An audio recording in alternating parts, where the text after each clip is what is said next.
Okay, so inside of here, is that what holds it?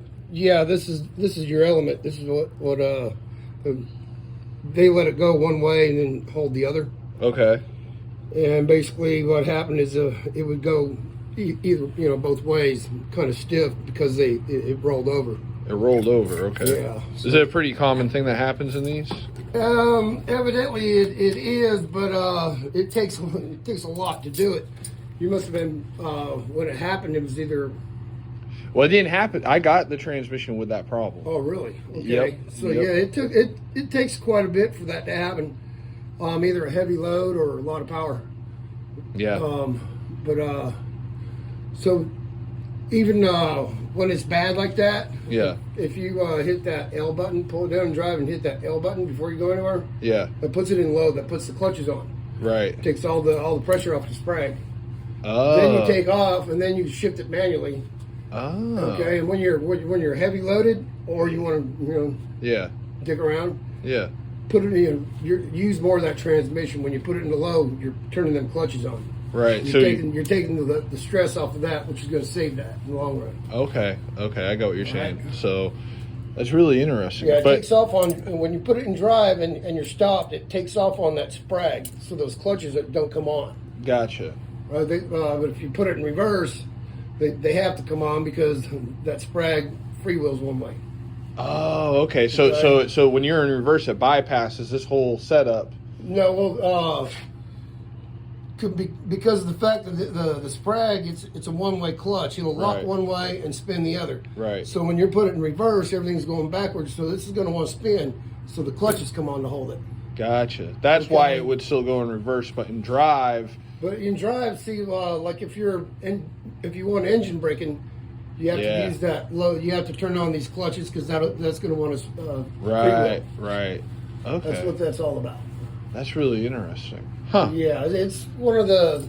So that's what lets you coast, though, is this part here. That's what lets the truck just roll instead of just slowing down on the motor until you hit that L. Yep. Yeah, then the clutches come on. Now you know. But the clutches in the transmission were fine, you think? Yeah, the clutches were fine. Good.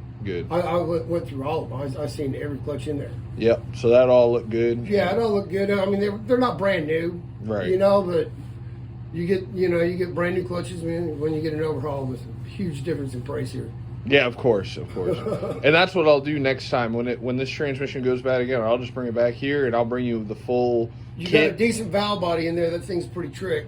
Yeah. Did you see it? I put it in there. I'm the one that put it. I put it in the other transmission that was in it before that transmission went bad. Yeah, it's got a Transgo shift kit in it too. It's it does. Trick. Yeah. Okay. Yeah, that's what the well, RevMax built the whole valve body. Right. So whatever shift kit's in it, RevMax put in there.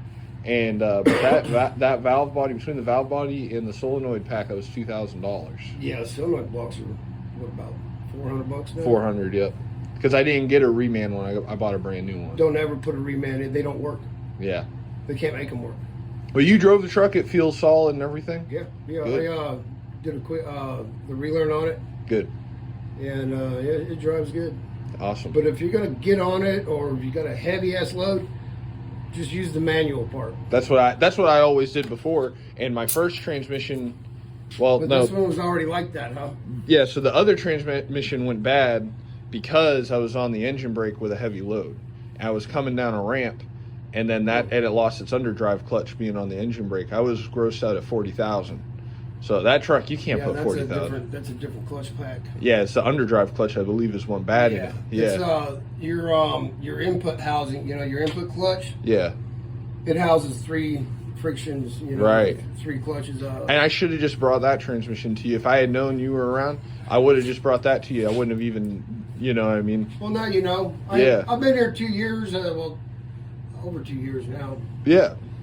It started in November of 2000. I'll tell you, man. Like I'm over $11,000 deep in this transmission, and it ain't worked until now. So yeah. Well, you said help me. I said all right, I'll help you. I appreciate it, man. What's going on, guys? Can't believe it's been over a month since my last video. A lot has gone on in that time, but not a lot of interesting stuff to make videos about, and so just haven't really wanted to to post anything. Quick rundown of what we've gone through in the last month. Just a lot of turning through Florida, done some Amazon stuff, all stuff you've seen before. Otherwise, it's been mostly uneventful. Hurt my leg not too long ago. That's been part of why I haven't been so keen on making videos, because I'm just trying to work and focus on what I need to do, and kind of the videos come second. About a week ago, I experienced my first level 1 inspection in this truck, and I didn't take any video of that. I was trying to be super respectful of the officers, but basically what had happened was I was pulling my trailer through North Carolina empty, and I got up to the Mebane scales in North Carolina. I was surprised, because usually if you're empty coming through, they don't pull you into the scale side. So I knew something was up when the lights all told me, you know, go to the scales. And came up to the window, and the man asked me, when was your last level 1 inspection? And I was honest with him and told him I've never had one. And so he said, okay, we're gonna do a level 1 on you. Told me to pull around the building, as you do.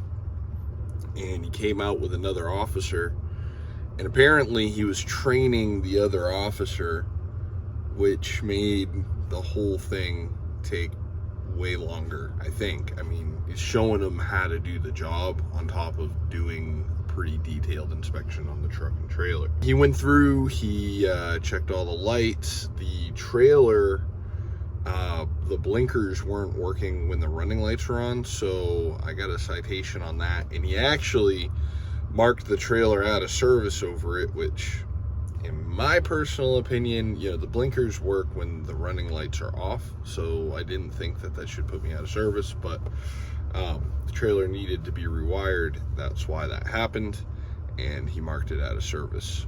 It's not too terribly big of a ticket. It's $50 just for the out of service violation, but the real concern is what happens to the insurance after that, and I really just don't know.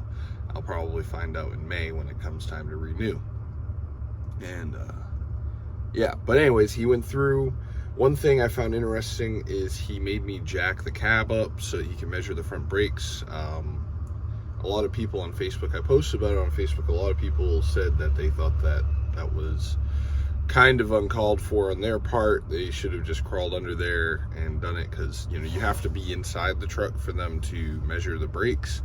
So, you know, he kind of put me in a weird position having to get into the truck with the cab jacked up. But I didn't complain about it at the time. I was just trying to be courteous and helpful, and I've never been through this before, so I really didn't know what to expect. But yeah, so went through all that. The truck passed fine. They didn't have any complaints about the truck. The trailer was their bigger issue, like I said, because of the lights, having some issues on the trailer, and one of my tires, air pressure was low, but not low enough for it to be a violation. They did let me out of there with the trailer. I showed them that the blinkers do work, but I still got stuck with the violation. So that's kind of what happened, and I immediately got the trailer fixed. It's just, at that time, you know, it didn't work, so I got the violation. So I'd be interested to find out what's going to happen with the insurance.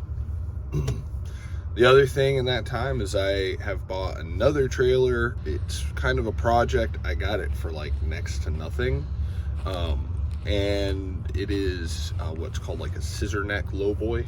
So basically, instead of it detaching, the whole neck just comes down and lays flat. It's an old trailer. It's from like 1969. I haven't really done much with it yet. I just kind of got it for a really good deal, and I'm not sure if I'll fix it and use it, or fix it and sell it and get something more like a, you know, a different kind of lowboy that can do a little bit more work than that small trailer. So it's a pretty small lowboy, you know, you can't put real huge equipment on it, but you know, for the right kind of stuff, it's exactly what you need, you know. So if you guys are interested in seeing that, I can as I do little things, I can kind of put together videos on it, but it'll probably be like every few weeks or so as I collect up the things that I've done because I just don't have a lot of time to work on stuff. So it's kind of what's going on there. But right now I'm sitting down in LaBelle, Florida. This is a pretty common run for me, so I'll be unloading later today. But I just really wanted to like make a video and update all you guys because it's just been so long. Really appreciate the support, and if you like my videos, subscribe for more, hit that like button, and I'll catch everybody in the next one.